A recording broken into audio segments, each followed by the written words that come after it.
most active diaspora, so it's important that I'm here to explain and talk a little bit about the United Nations role in Somalia, but most importantly also just to listen, and I know you have a lot of questions, and so I will try and be short as I can and learn from your questions and your concerns. So you've seen the film. You have some sort of idea of what the UN is engaging with, the mandate that we've been given, and I want to sort of begin my comments by, I think, stressing three things. First, you should understand about me that I am an optimist, a continual optimist, and I am extremely optimistic about Somalia and about its future and about the fact that Somalia has turned the page now on 2 decades of conflict and failure and is firmly determined and on the track to political security and economic progress. That is my belief, and for me, if I look at the glass is always half full. Some of you in the audience may see the glass as half empty, and we'll come to that. But and I think the answer is probably we're both right. Second thing I would say is that the United Nations, the international community engagement in Somalia now is in a very new phase, and it is a new paradigm that we are trying to pursue, and that is that we respect and support Somali ownership and Somali leadership and Somali solutions to your problems. This is not the transition, this is not the time for the international community to be dictating the future or indeed the present to Somalia. This is the time for us to support Somalia's own leadership and its own plans. I carry in my pocket, most days in most places, this little book here, which is the Federal Republic of Somalia Provisional Constitution. This is your constitution, this is where it says what you wish to achieve in the period to 2016. And that is what should be guiding us as we work. The third thing I think I would stress at the beginning as opening comments is I don't think only the international community is changing its paradigm. I think also Somalis as well are and need to change also their mental paradigm to one which, as Abdinur was saying, emphasizes unity and national interest above narrow group interests. And that's a mental shift which I think is happening and is possible, but which needs to be reinforced as we go forward. So those are the three things. I think we're in a new era, as we've seen on the video. There's a lot of progress, politically, economically, and security-wise. As you yourself notice, Mogadishu is a changing place for the better. But there are challenges that still remain.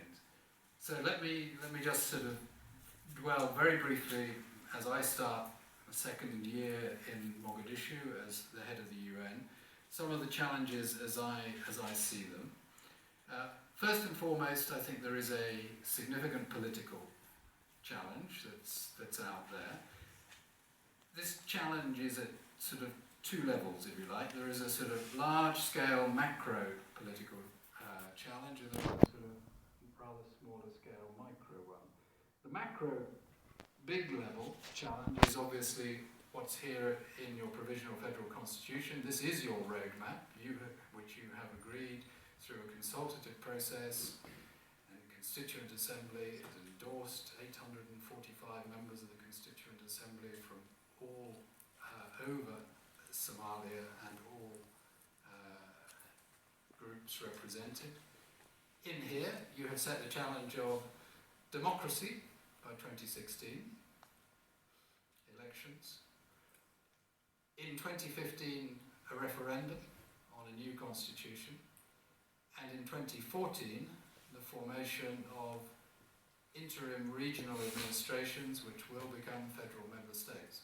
Now that is a very ambitious agenda, and there is no doubt that as we approach September 2014, that's halfway through the mandate of this government, and there is only 2 years left to achieve a lot of work. So I am concerned now that what is left to be done, forming federal states, negotiating a new constitution, having a referendum, having elections in 2016, is extremely ambitious. It's possible, but it's extremely ambitious.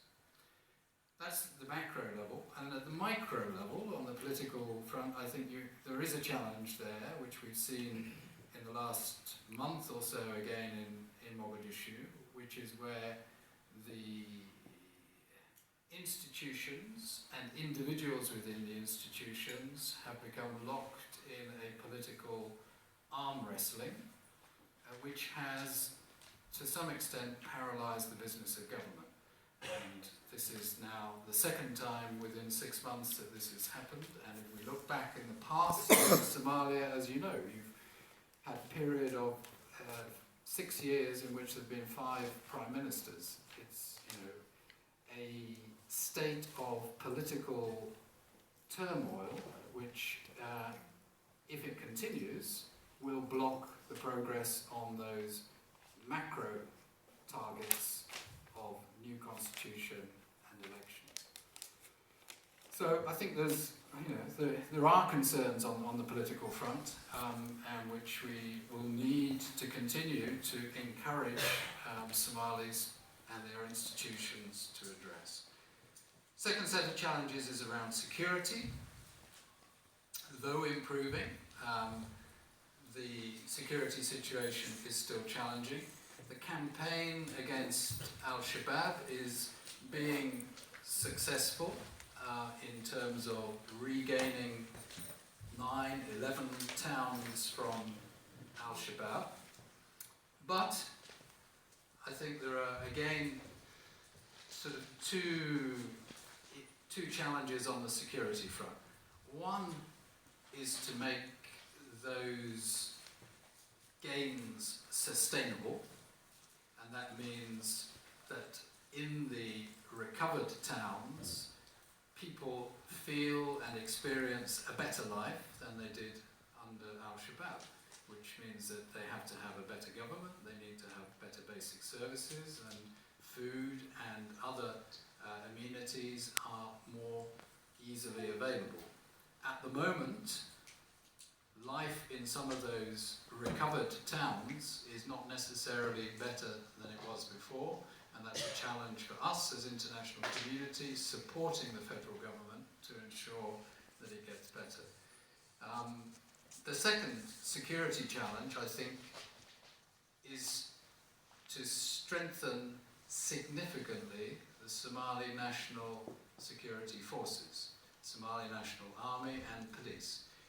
There is work in progress, as we saw, but I don't think it is sufficient and happening sufficiently quickly to enable Somalia to assume responsibility for its own security from UNSOM after 2016, which is what we are hoping will be possible.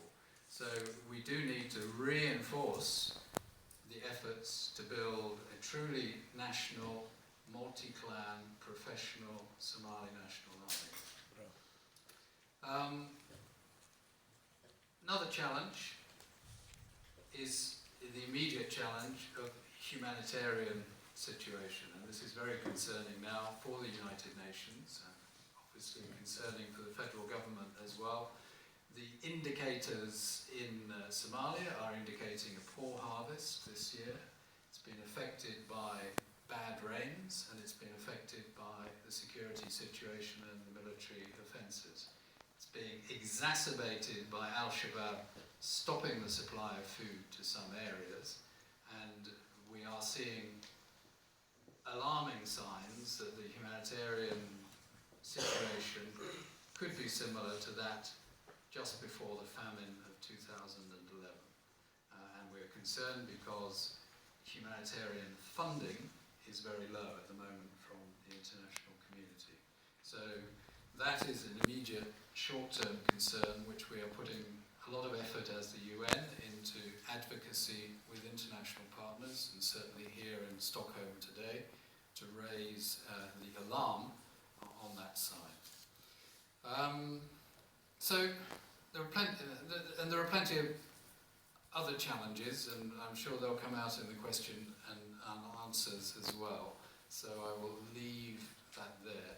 Let me just finish by again re-emphasizing to you that the United Nations is very much there to try to serve the Somali people, to try and support their aspirations, and to try to encourage and facilitate a shift in the way Somalia has conducted its own internal business over the last few years, which is a change in mentality.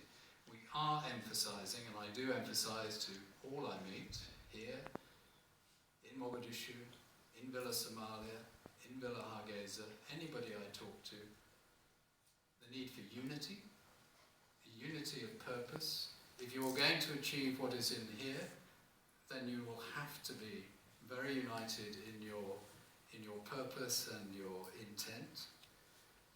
That means putting aside narrow individual group interests and emphasizing the national interest.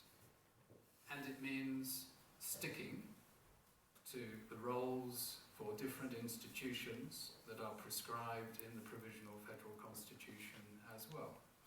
And that, I think, if you take that as your guide, take the spirit of unity of purpose, take the spirit of national interest, then you could have a period of political stability and continuity between now and 2016. And then, in 2016, whoever wants to stand as a candidate for president, prime minister, whatever, they can stand in 2016. But between now and 2016, there is really a need for a lot of work to be done to ensure that Somalia really has turned the page from its 22 years of state failure and is on the path that we all want to see to lasting peace, prosperity and stability.